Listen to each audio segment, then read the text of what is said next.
تالتة اعدادي عاملين ايه؟ يا رب دايما تكونوا بخير والدنيا معاكم بصحة وسلام يا رب، وماشيين زي بأزاز مية بسبب الحر اللي احنا مش طايقينه ده.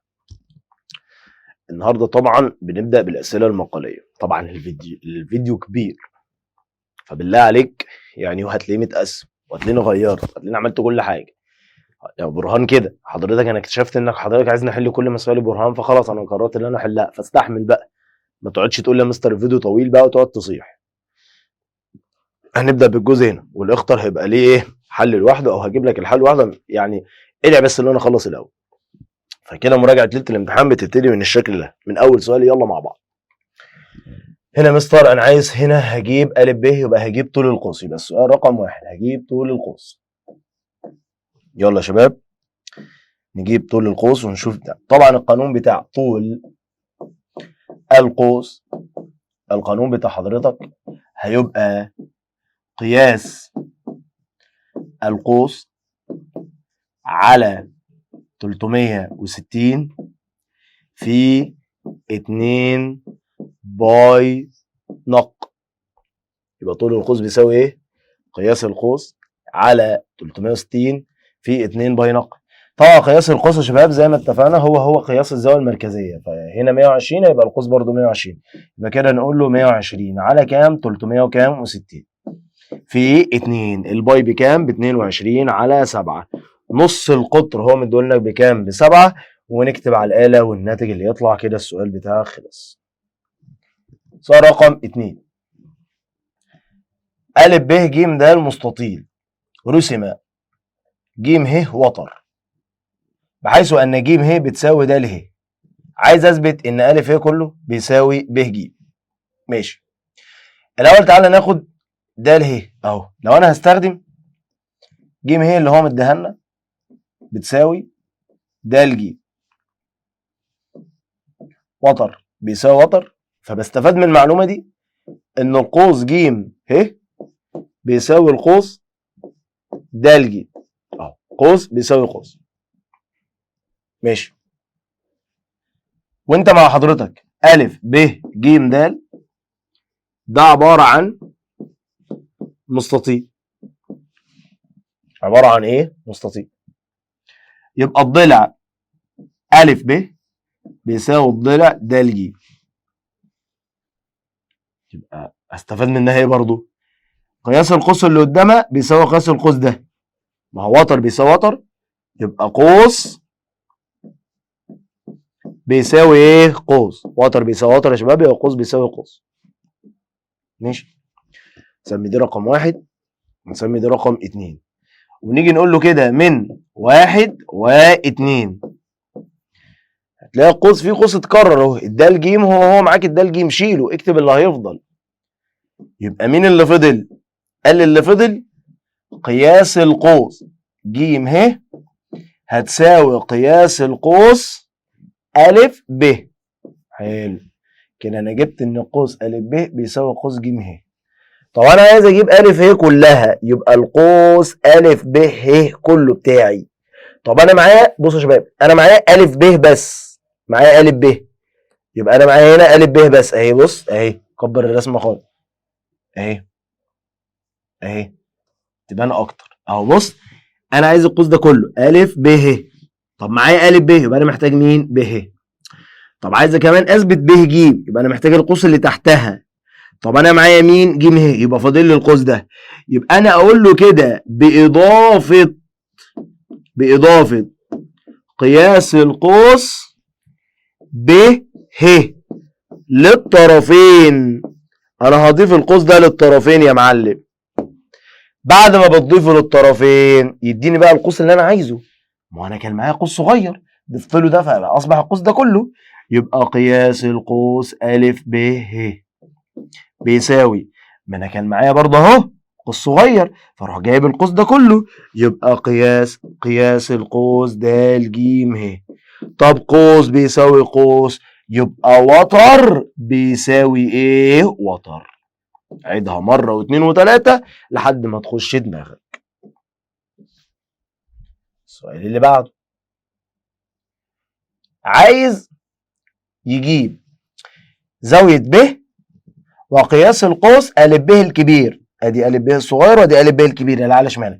تعال نجيب بس الزاويه الاول، دي مركزيه ودي محيطيه، قياس زاويه ا هتساوي نص قياس زاويه م.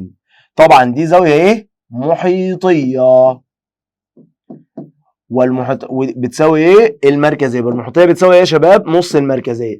يبقى كده قياس زاويه ا هتساوي نص في 80، الناتج بكام؟ ب 40. نص ال 80 40.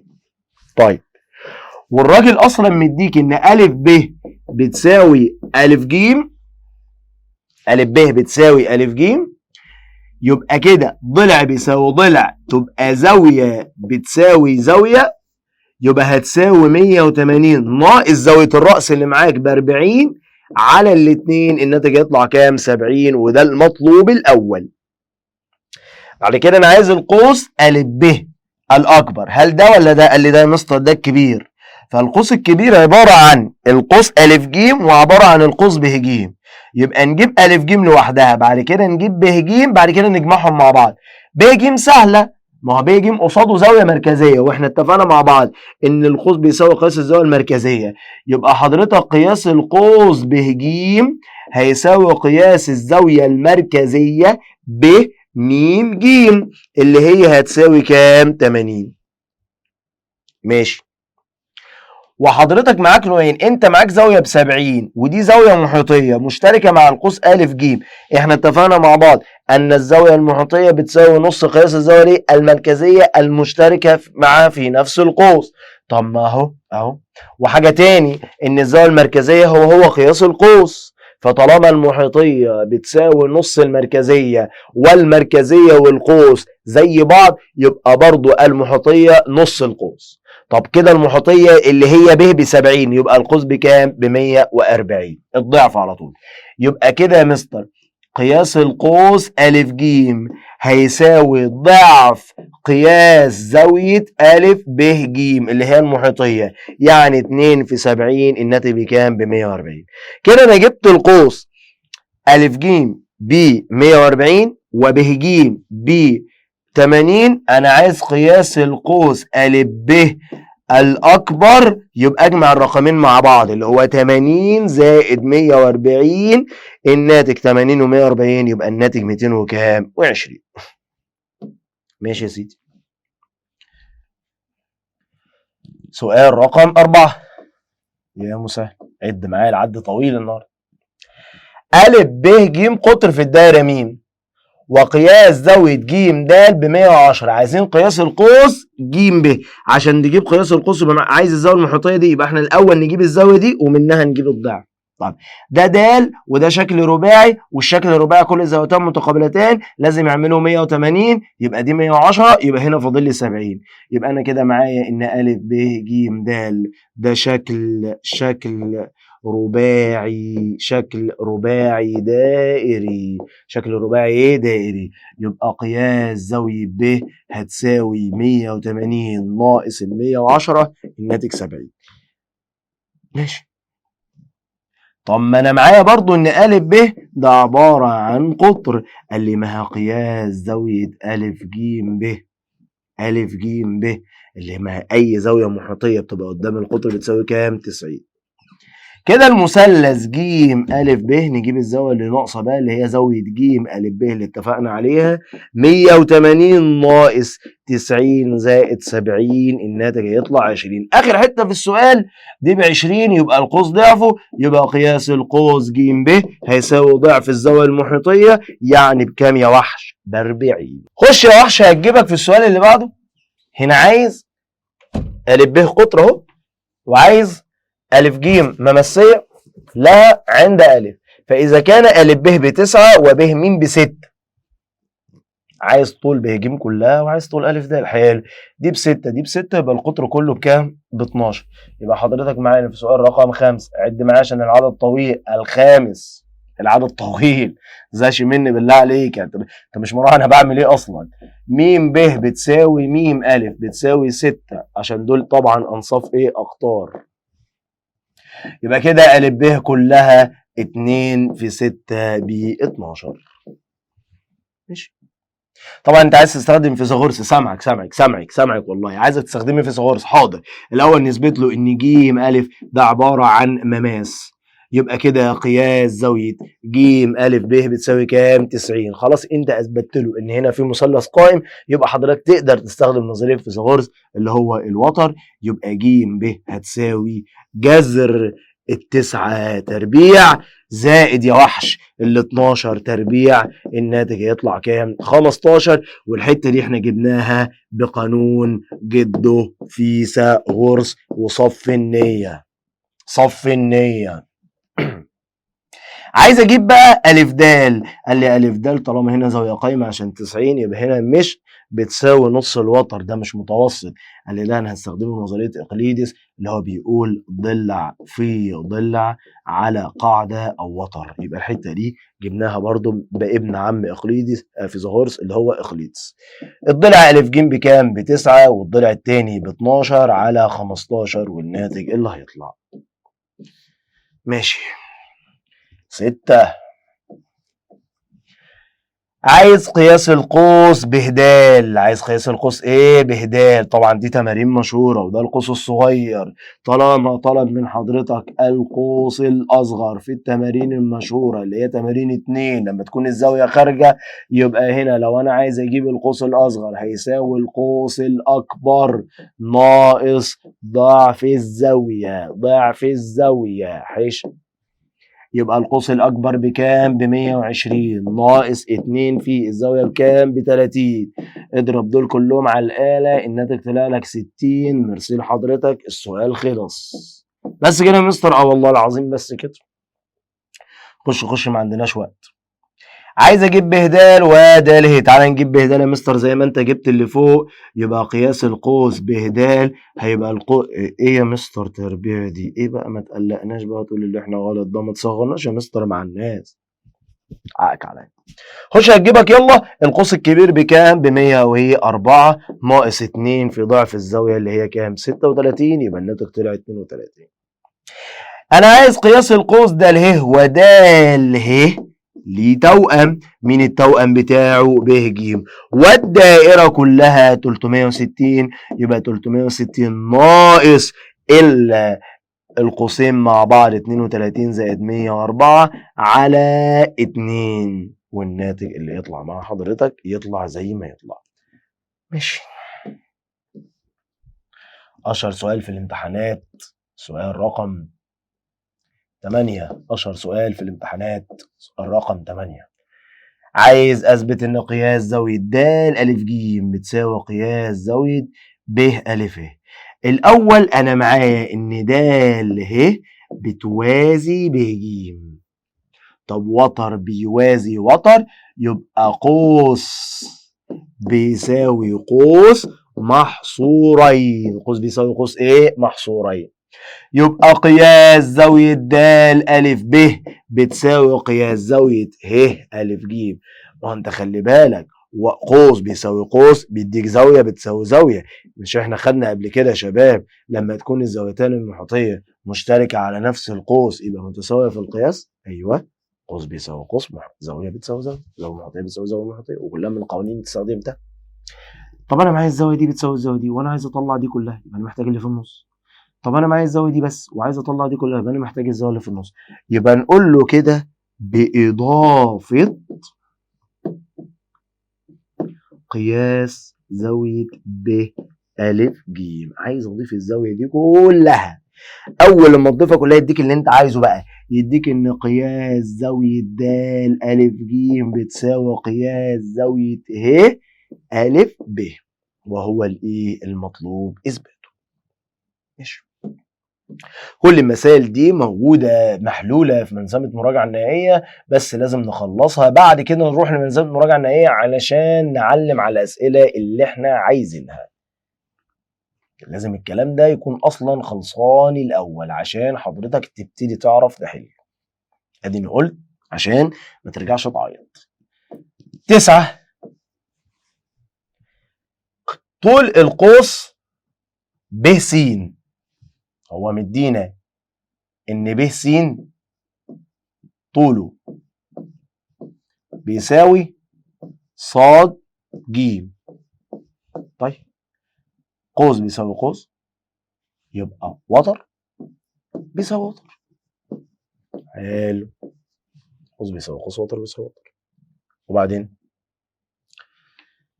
طب انا عايز اثبت ان ا س بتساوي ا ص. حلو، يبقى انا محتاج الزاويه دي بتساوي الزاويه دي. طب عشان اجيب الزاويه دي، طب ما ادي قوس، يبقى انا محتاج القوس ده كله. طب عشان نجيب زاويه ب يبقى انا محتاج القوس اللي قدامها. حلو، يبقى احنا حبيبي عشان نجيب الاقواس دي يبقى نقول له كده باضافه قياس القوس س ص. انا عايز اضيف القوس كله علشان يدينا ان قياس القوس ص س ب هتساوي قياس القوس س ص ب. اهو هيساوي قياس القوس ده. حلو، ص س ب كل ده كده يبقى الزاويه اللي قدامه ج، يبقى قياس زاويه ج.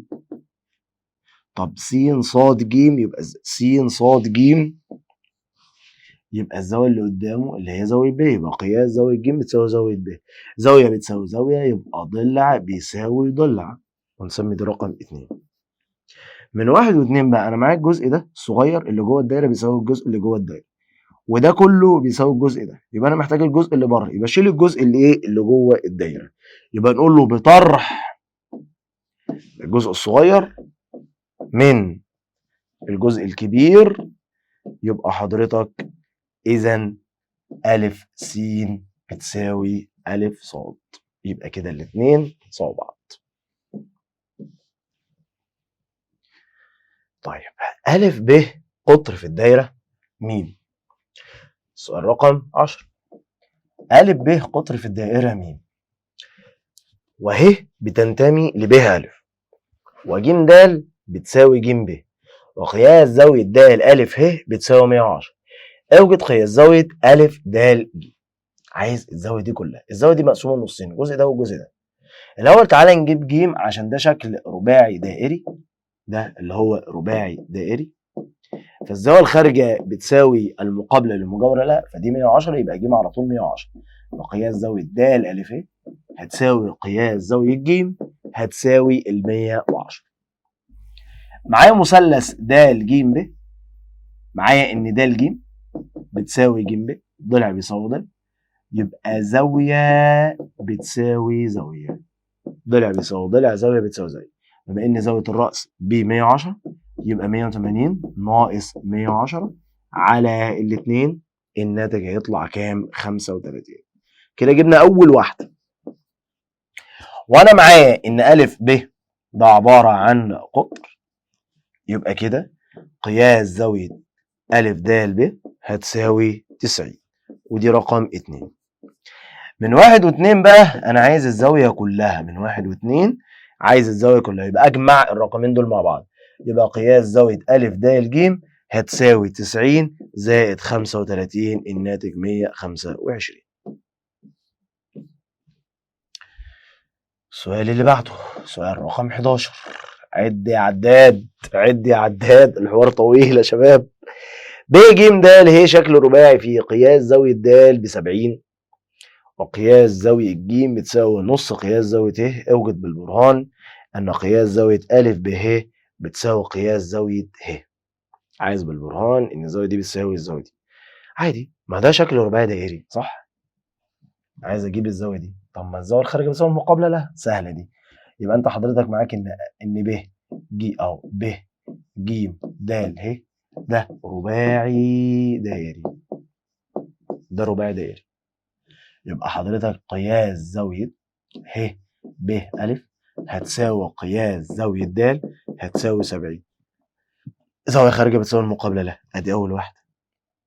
وبعدين هو اداك معطى إن قياس زاوية ج بتساوي نص قياس زاوية ه، ده بيساوي نص ده، وإن زاوية ه أصلا عشان ده شكل رباعي بتساوي زائد الزاوية اللي قدامها، لازم الاتنين يعملوا 180. يبقى كده قياس زاوية ه بكام؟ أنا عايز، هو بيقول لك إن ج نص ه، فهي الكبيرة بكام؟ وج هتساوي نصها، والاتنين يعملوا 180. لغز، بس ما فيهوش غير رقم واحد اللي هو 120. ليه؟ لأن ال 60 نص ال 120، و120 و60 يعني كام؟ 180. ما تفكرش كتير، ما فيش أي رقم تاني تحول فيه أصلا عشان ما تقعدش توجع دماغك على الفاضي. سؤال رقم 12. في الشكل المقابل أ ب ج د شكل رباعي دائري فيه قياس زاوية أ ج د بتساوي 35 وقياس زاوية ج أ د بتساوي 25 وهي بتنتمي لج ب وهي لا تنتمي لج ب يعني تنتمي للشعاع وما تنتميش للقطعة المستقيمة. عايز قياس زاوية أ ب ده اللي هي اللي بره خالص. حلو ده شكل رباعي دائري يبقى اللي خارجة بتساوي الداخلة المجاورة ماشي يساوي الخارجة بتساوي المقابلة للمجاورة لها. يبقى لا قصتنا كلها ان احنا نجيب زاوية د. طبعا انت معاك مثلث المثلث اسمه أ د ج فحضرتك هتجيب لي قياس زاوية د فهتبقى 180 ناقص ال 25 زائد ال 35 الناتج هنا هيطلع دول عامله 60 يبقى 120. يبقى كده اقول له بما ان الشكل أ ب ج د ده شكل رباعي دائري. ده شكل ايه؟ رباعي دائري. يبقى خلاص ده شكل رباعي دائري يبقى اذا قياس زاوية أ ب ه هتساوي قياس زاوية د هتساوي كام؟ 120. الزاوية الخارجة بتساوي المقابلة للمجاورة لها. خش يا وحش على رقم 13. عايز قياس زاوية ه ب ج. قياس زاوية ايه؟ ه ب ج. حلو الكلام. برضه زاوية خارجة شكل رباعي. حلو يبقى نجيب دي الأول. طبعا ده قوس يبقى الزاوية اللي قدامه نص على طول عشان محيطية. يبقى قياس زاوية ب د أ هتساوي نص قياس القوس ب أ يعني هتساوي نص في 110 الناتج يبقى كام؟ 55. طبعا دي 55 ودي 30 يبقى قياس زاوية د كلها بجمع ال 30 وال 55 اللي الناتج 85.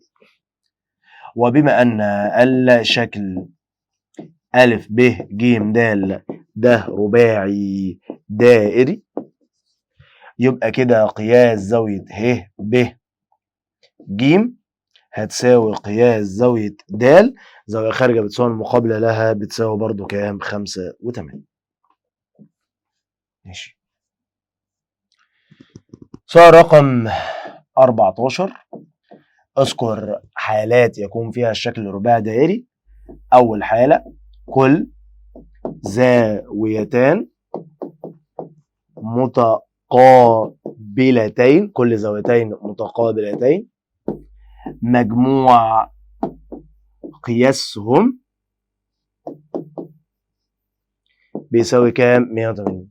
كل زاويتين متقابلتين مجموع قياسهم لازم يعمل كام؟ 180. يبقى مجموع قياسه 180. 2 زاويتان مرسومتان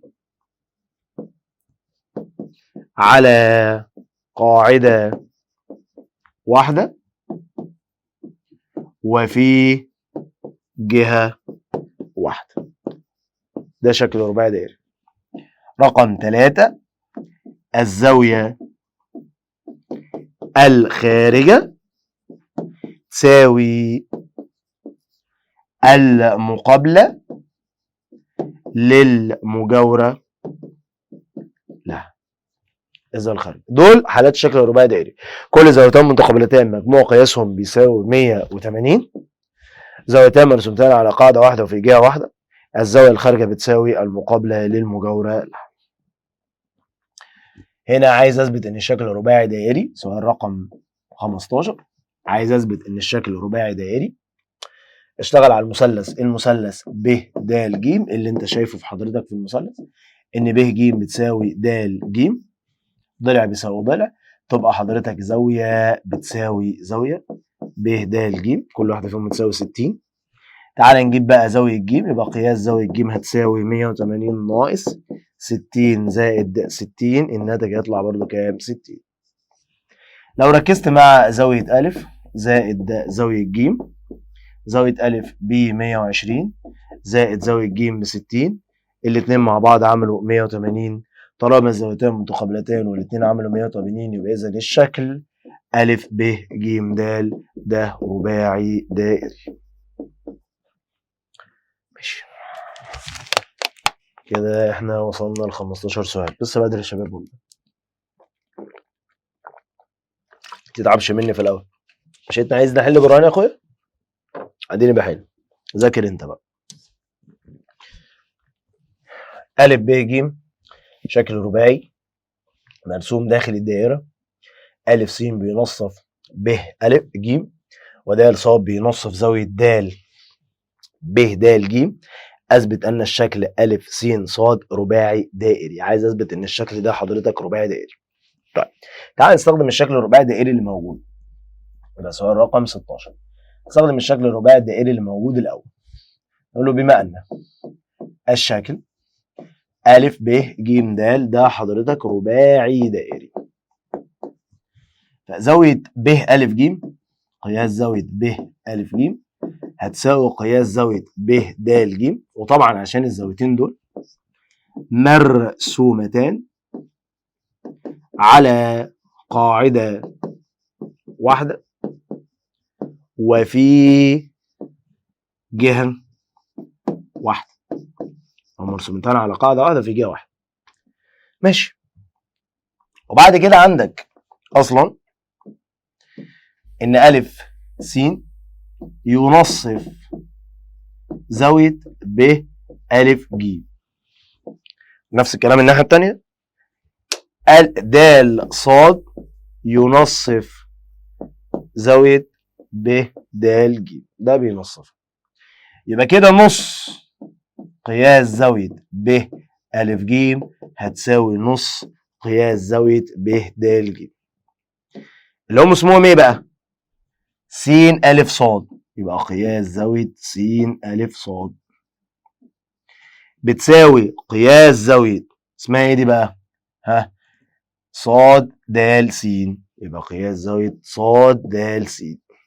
والزاويتين دول لو انت مركز فيهم هتلاقيهم وهما مرسومتان على قاعده واحده وفي جهه واحده، يبقى اذا الشكل رباعي دائري. اذا الشكل بقى ا س ص د ا س ص د رباعي دائري. اذا الشكل ايه يا معلم؟ قال لي رباعي دائري. ماشي. سؤال رقم 17. عد يا عداد. ا ب قطر في الدائره م وب ج مماس للدائره عند ب، وه منتصف ا د. اثبت ان الشكل ه م ب ج رباعي دائري. عايز اثبت ان الشكل ده رباعي دائري. حاضر، هثبت ان الشكل حاضر رباعي دائري. اولا انا معايا ان ه منتصف ا د. منتصف وراه ايه؟ عمودي. يبقى م ه عمودي على ا د. العمود وراه زاويه هي قايمه، يبقى قياس زاويه م ه ج بتساوي كام؟ 90. واسمي دي رقم 1.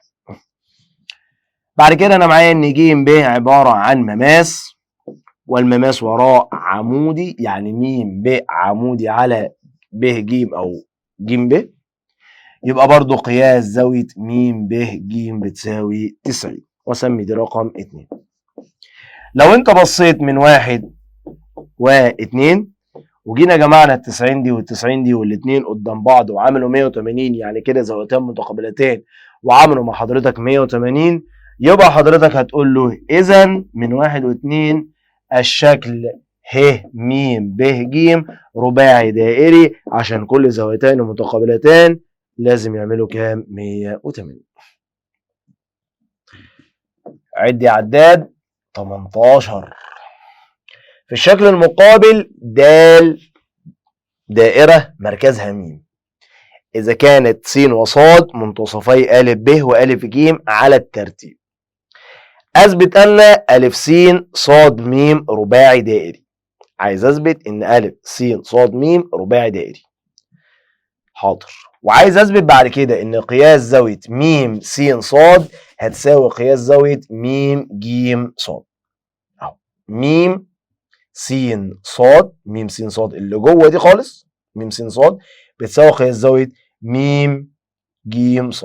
خلينا نثبت ان هو رباعي دائري وسيبك من دي دلوقتي. لو انت بصيت هتلاقي ان س منتصف أ ب، يبقى م س عمودي على أ ب، يبقى قياس زاوية م س أ بتساوي 90، وسمي ده رقم 1. والناحية التانية هتلاقي إن ص منتصف أ ج، يبقى م ص عمودي على أ ج، يبقى قياس زاوية م ص أ بتساوي كام؟ 90. يبقى من 1 و2 قياس زاوية م س أ هتساوي قياس زاوية م ص أ، وهما مرسومتان على قاعدة واحدة وفي جهة واحدة، إذن الشكل أ س م رباعي دائري. إذن الشكل إيه يا شباب؟ رباعي دائري كده. إذن الشكل على طول بتقول له رباعي دائري. ماشي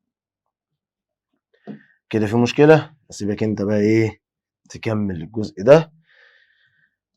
كده أول 18 سؤال مع حضرتك، يا رب بس الإيه نذاكرهم والدنيا تبقى معانا كويسة.